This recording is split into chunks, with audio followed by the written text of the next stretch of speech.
પાટણમાં સાંતલપુર પોલીસની ગાડી ઉપર પથ્થરમારો કરવામાં આવ્યો। સાણસરા ગામના લોકોએ પથ્થરમારો કર્યાનો આરોપ લાગ્યો છે।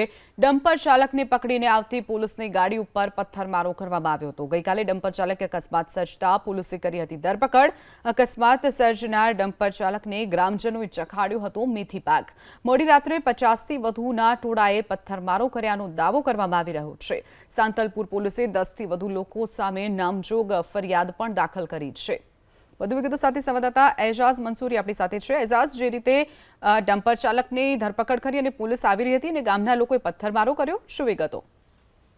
જે રીતના સાતલપુર તાલુકાના સણાસર ગામે મોડી રાતે ડમ્પર ચાલક છે જે ડમ્પરના અંદર પથ્થર ભરીને નીકળ્યો હતો અને તે સમયે ડમ્પર ચાલકનું જે ટ્રક હોય છે તેનો પાછળની ટ્રોલી હોય છે તે ખુલ્લી રહી ગઈ હતી અને તેના કારણે જે ડમ્પર ચાલક છે તે ઓવર સ્પીડે જઈ રહ્યો હતો અને તે સમયે ગામનો જે મેઇન ગેટ હોય છે, પ્રવેશ ગેટ હોય છે, તેને તોડી પાડે છે અને સાથે 5 થી 6 જેટલા વીજ થાંભલા છે તેને પણ ધરાશય કરે છે। તેને લઈને ગામના અંદર અંધારપટ છવાઈ જાય છે। સાથે ગામ લોકો દ્વારા ડમ્પર ચાલકને પકડવામાં આવે છે, સાથે તેને મેથી પાક પણ ચખાડવામાં આવે છે।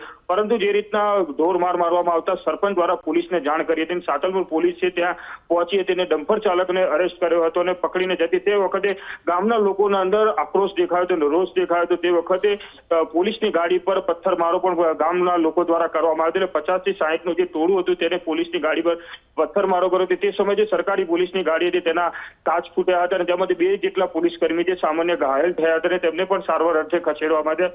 ત્યારબાદ પોલીસ છે તે બીજા દિવસે સવારે વારઈ રાધનપુર સાતલપુરની પોલીસ છે તે ગામમાં પહોંચી છે અને કોમ્બિંગની પ્રક્રિયા શરૂ કરી છે અને હાલ તો 8 થી 10 લોકો સામે ફરિયાદ નોંધી છે। સામે 50 થી 60 ના ટોળાનું છે પોલીસ છે તે હાલ તો શોધખોળ કરી રહી છે। જી ચોક્કસ, એજાઝ, માહિતી બદલ આભાર।